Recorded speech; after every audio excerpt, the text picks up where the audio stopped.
أعوذ بالله من الشيطان الرجيم. قمرون قمرون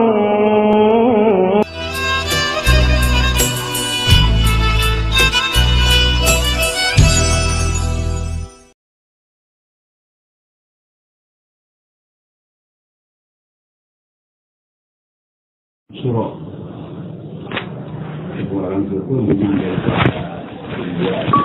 Pakistan, satu dari Mekah dan satu dari Bangladesh.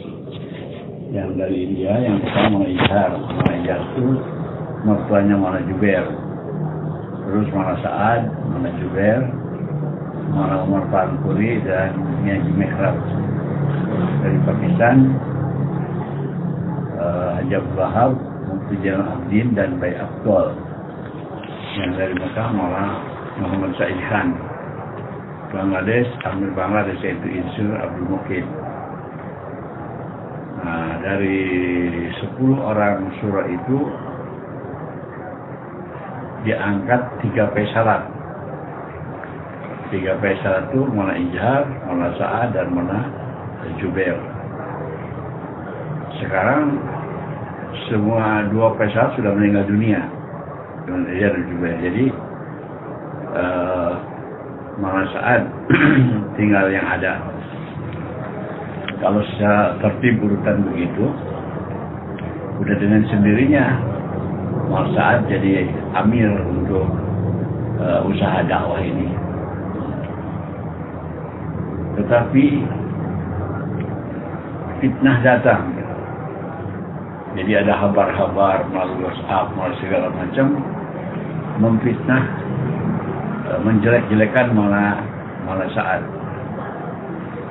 Di antaranya yang buku yang disebar-sebar oleh Surah Alam yang sekarang ini, itu kesimpulannya tulisannya panjang bahwa Maulana Sa'ad sudah menyimpang dari tertib dakwah.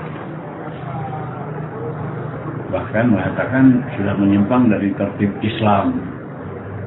Ada lagi tambahan, dia bilang sudah keluar daripada sunnah wal jamaah. Atas fitnah-fitnah itu, maka ada pihak mendirikan Surah Alami.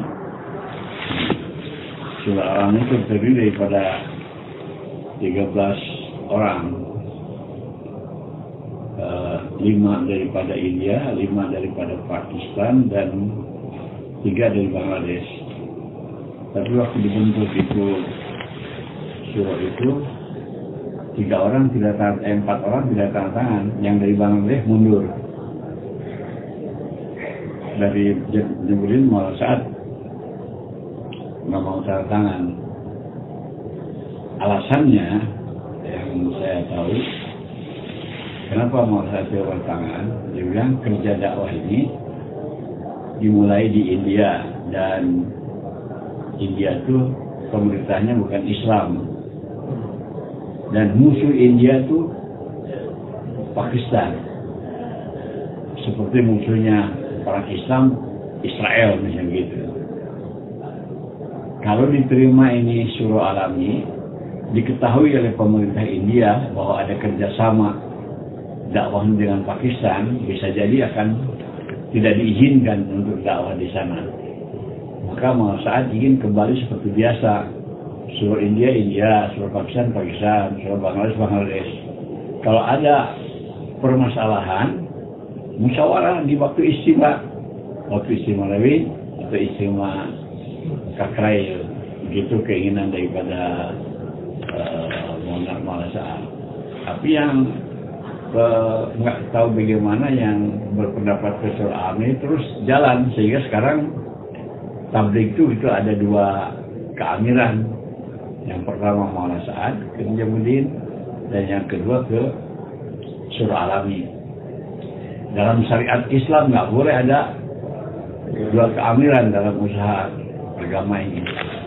Pasti gitu salah satu nggak benar. Nah, kalau kita fitnahnya dengar itu, artinya Maulana Sa'ad sudah menyimpang dari tertib dakwah, menyimpang dari agama, menyimpang dari itu sebenarnya kalau kita lihat fitnah aja itu. Jadi saya ingat itu jadi ahli batil nih tidak suka dengan ahli dakwah ini, dengan kerja dakwah ini. Maka mereka berusaha ingin menghancurkan dakwah, menghambat dakwah. Tapi selama 3 komponen itu, keamiran yang sah, tempat berkah Nijamuddin, dan amal dakwah, nggak bisa diganggu-gugat oleh orang-orang ahli batil itu. Misalnya di zaman Maulana Ilyas, keamiran yang sah, lantas tempat Nijamuddin, amalnya dakwah. Begitu juga zaman Maulana Yusuf, zaman Syekh Inam Hasan, itu kuat ahli batilnya. Nah di zaman mana saat ini timbul itu suntikan dari ahli batil bahwa mana saat itu sudah tidak memenuhi syarat untuk jadi amir. Yaitu dengan adanya fitnah-fitnah itu. Yang fitnah itu kalau melalui WhatsApp bangsa, internet gitu, kadang-kadang tidak tahu siapa pengirimnya. Nah, jadi yang berlaku begitu. Misalnya di Indonesia itu Ustaz Lutfi naskil abdi supaya jangan ke manfaat, karena manfaat itu sudah macam cacat gitu. Kata abdi, Ustaz kan ulama, bisa bahasa Arab, bisa bahasa Urdu. Kenapa tidak langsung aja ke Nijamuddin tanya benar nggak begitu manfaat itu gitu. Jangan ini baru berita-berita langsung disebar-sebarkan seolah-olah itu sah. Kalau ahli hak menerima berita keburukan atau kesalahan seseorang itu ditutupi, bukan disebar-sebar. Kalau yang suka nyebar-nyebarannya kesalahan orang itu ahli batil. Ahli batil. Abdi ngomong gitu. Hah? Abdi ngomong gitu. Apa? Abdi yang ngomong gitu. Enggak, bukan abdi. Saya juga berpendapat begitu. Ya, abdi juga ngomong gitu. Tapi saya juga berpendapat kalau yang ahli hak tuh mendengar menerima kesalahan seorang tutupi. Nah, tapi kalau yang nyebar-nyebarkan kesalahan orang itu tidak sesuai dengan agama, yang dilarang oleh hadis, dilarang oleh Allah gitu. Nah terus itu saya dengar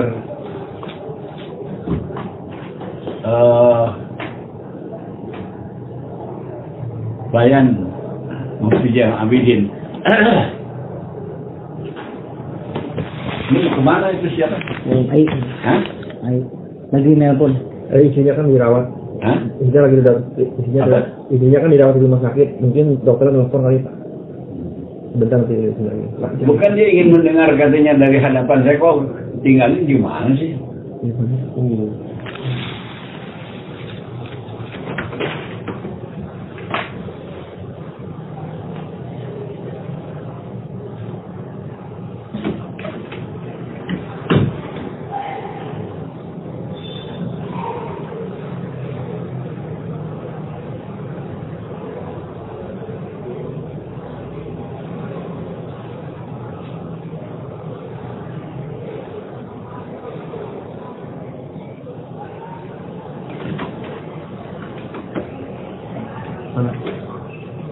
Mana? Udah bilang sama Pak Farid.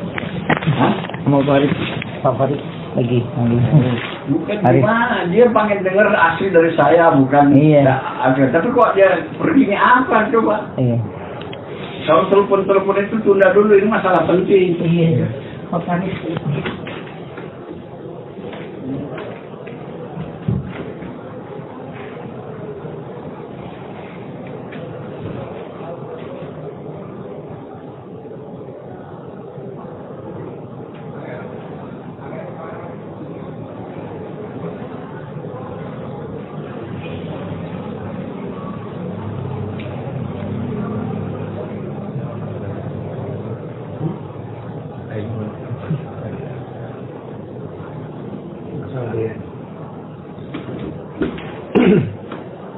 Hadiahnya serangan jantung. Hadiahnya serangan jantung. Enggak ada. Jadi pulang semalam pukul 1. Tidur kurang. Tapi kalau ada keperluan kita sudah malam istilah saya. Jadi artinya serius lah kalau memang mau mendengar itu. Bagi saya mujahadah terus terang aja. Jadi jangan dia minta tapi dia pergi urusan lain. Jadi Bayan Muftijalna mengatakan dulu itu Bayan tahun 96 khusus buat surah-surah. Jadi beliau buat kisah gitu, dan ada 3 ekor sapi, sahabat, sapi putih, sapi merah, sapi hitam. Ketiga-tiganya solid, bersatu bersama kaum menolong dan pembantu. Kuat sehingga ada kelompok singa yang mau memangsa mereka nggak bisa karena mereka bantu-bantu gitu menolong. Jadi kalau mau menerkam yang satu yang lain akan melawan. Tapi singanya dengan akal liciknya dia tetap ingin usaha, maka dipecahkan dulu tuh yang kelompok 3 itu supaya tidak bersatu. Caranya apa? Dengan membuat fitnah. Yaitu pertama datang kepada sapi putih dan sapi merah. Dalam kelompok tuan-tuan ini yang paling bagus nih kalau putih dan merah. Nah, maka kalau tuan berdiri putih dan merah itu lebih anggun, lebih berwibawa, lebih kuat katanya. Itu sapi hitam itu merusak pemandangan saja, menjelekan kesatuan lah, dijelekan. Terpengaruh tuh sapi putih sehingga dia minta izin untuk menerkam sapi hitam, diizinkan. Jadi mati itu sapi hitam, dimangsa oleh singa. Nah, ketika lain setelah itu habis datang lagi itu sapi kelompok singa ini ke sapi putih. Yang bagus di antara berdua ini sapi putih. Kalau putih berdiri sendiri, lebih anggun, lebih berwibawa, lebih kuat, jadi terpengaruh kan putih. Dia minta izin terus sehingga menerkam sapi merah. Menerkam merah. Akhir-akhirnya datang ke sapi putih, tinggal giliran. Nah, tahu sekarang begitu. Kata sapi putih, saya sadar, saya ini tertipu oleh kalian. Dari sejak menerkam kawan saya sapi hitam, itu sudah seperti mencabik bagian tubuh saya. Ya memang sekarang saya tidak kuat dan tinggal sendiri. Ya akhirnya dimangsa juga oleh singa itu habis. Nah begitu dalam dakwah ini, yang kalau 3 komponen ini solid, keamiran yang sah, lantas tempat yang memang keberkahannya itu dijadiin dan amalnya dakwah. Nah sekarang ahli batil itu mau memecah ketiga komponen itu, yaitu dengan alasan keamiran tidak perlu turunan daripada manayas, apalagi dengan dijelek-jelekan yang sudah tidak munasib. Jadi keamiran mau diganti, jangan malah saat. Yang kedua dibilang tempat tidak harus menjamurin. Nah, seperti Nabi dulu dari Mekah pindah ke Madinah, alasannya gitu. Nah, jadi boleh ke tempat yang lain. Jadi sekarang itu surah Alam itu menganjurkan, artinya itu tidak beramil kepada muasa'at dan tidak bertempat di Jamudin. Gitu. Itu yang mereka programkan daripada sekarang ini. Tapi bagi orang-orang yang cinta dakwah, mengerti dakwah, ini kalau kita korban di dalam dakwah, itu Allah Subhanahu wa Ta'ala akan pelihara kita dan keturunan kita minimal 7 turunan. Mana Iyas ini korban habis-habisan buat dakwah. Itu malah saat itu baru keturunan yang keempat. Rasanya mustahil Allah akan sia-siakan apa awal selewengkan gitu. Tidak masuk logika kita. Dan itu tadi fitnah menjelek-jelekan malah saat terjadi itu jadi sumbernya tidak ketahui. Saya tanya itu misalnya Kiai Mukhlisun dia ikut ke Surah Al-Alami. Saya bilang, Pak Kiai, apa alasannya atau ikut ke Surah Al-Alami? Jadi dia bilang dia dengar fatwa bahwa saat itu berfatwa ulama ustaz yang menerima uang dari mengajarkan Quran, mengajarkan agama, dia bilang lebih buruk daripada pelacur terima uang. Jadi fatwa ini menyebabkan ulama-ulama tersinggung. Saya tanya, dari mana Pak Kiai dapat fatwa daripada Harun Bandung? Harun. Saya dari mana? Katanya dari YouTube apa? YouTube, internet. Jadi kabar-kabar inilah yang kebanyakan orang ikut kepada Surah Al-Alami itu, kebanyakan orang-orang alim yang menerima ke HP-nya itu berita keburukan manfaat. Saya basirah saya pribadi gitu. Ini fitnah, mau mengeluarkan dakwah dari Nijamuddin, mau menggeser keamiran yang sah. Kalau para ahli peneliti yang tahu begini bahwa yang jadi amir itu harus Quraisy, keturunan Quraisy. Itu mana Iyas, mana Yusuf, termasuk Sayyidina Hasan, mana saat itu Quraisy. Jadi di akhir zaman itu kalau di Imam Mahdi turun dan harus dari Quraisy juga. Jadi kalau menurut itu kan tidak sah kalau tidak Quraisy. Nah, terus dari segi praktek kerja, kalau kita ikut Surah Al-Alami, jangan ke Nijamuddin. Sekarang mereka bikin masjid sendiri di Bangalore. Nah, terus sudah tidak berkeamiran kebangsaan, itu harus pindah ke. Nah, kita belum apa-apa ketika saya keluar 40 hari bulan Ramadan kemarin.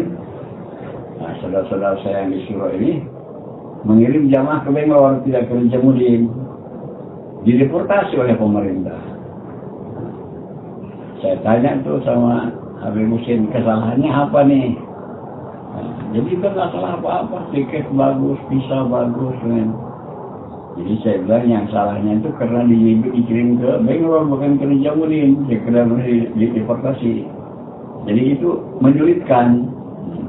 Terus ada juga jamaah Indonesia yang ke India, ke Nijamuddin, di airport macam diculik oleh Surah Al-Alami, dibawa ke masjid lain namanya Faiz Ilahi apa? Yang Faiz Ilahi.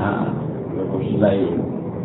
Jadi itu masjid mau meniru, mau mengkopi amal Nijamuddin, sudah dipersiapkan.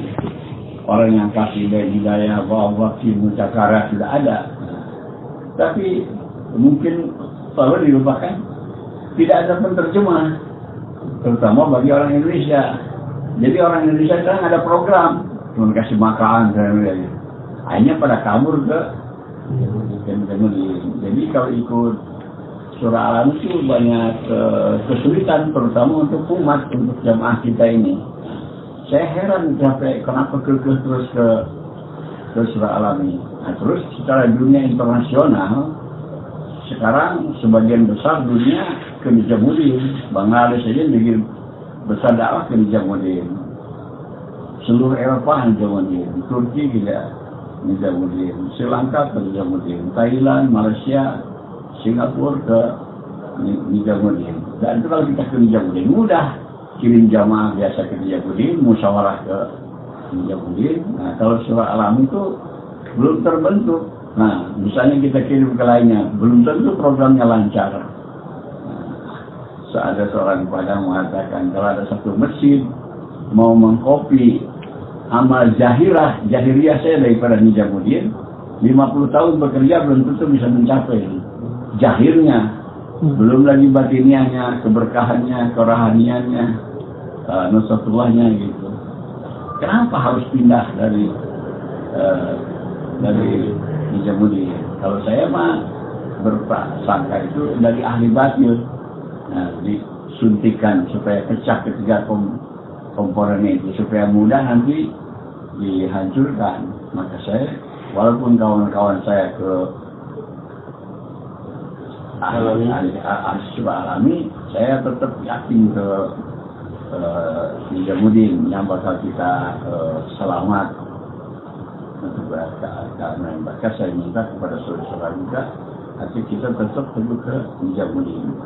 Entah bagaimana Ustaz Lutfi itu kalau ngomong sama seseorang itu bisa terpengaruh.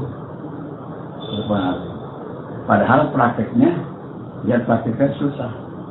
Nah, ada satu orang ustaz dari Lombok waktu saya ke sana, dia dengan ayat Quran, hadis, itu menilailah, memberikan penilaian kepada Maulana Sa'ad yang menurut penilaiannya itu negatif lah dari informasi yang diterima.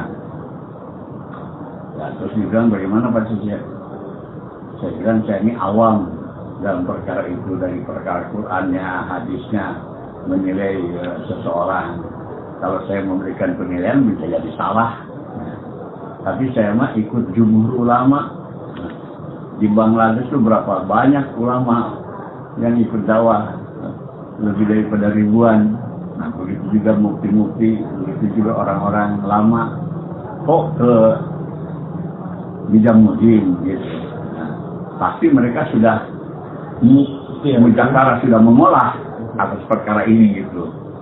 Jadi saya ikut kepada yang banyak aja yang terpenuhi. Jadi di India sendiri menurut laporan itu 80% ke Nijamuddin, 20% yang ke surah alami. Dunia hampir semuanya ke Nijamuddin, sebagian kecil aja. Tapi surah alami bekerja keras untuk Indonesia. Kalau macam greget, kalau di Indonesia ini ahli surah ada 7, ke 6-6-nya ke surah alami, tinggal saya sendiri. Sedangkan ini negeri Islam yang terbesar penduduknya gitu. Jadi dicocok, didatangi lagi gitu, supaya walaupun negeri lain misalnya katakanlah minoritas yang ikut ke surah alami, kalau didapat Indonesia lah kuat begitu. Jadi itu dikuatkan pula, disemangati terus yang surah Indonesia yang ke surah alami itu oleh surah alami dunia. Misalnya saja waktu saya keluar 40 hari di bulan Ramadan, itu perintah daripada surah alami kepada Ustaz Lutfi, Pastor F dan sebagainya, kuasai markas Kebon Jeruk. Memang hari-hari kuasai, dan targibnya ke surah alami terus. Tiap hari Ustaz Lutfi bayang di sini.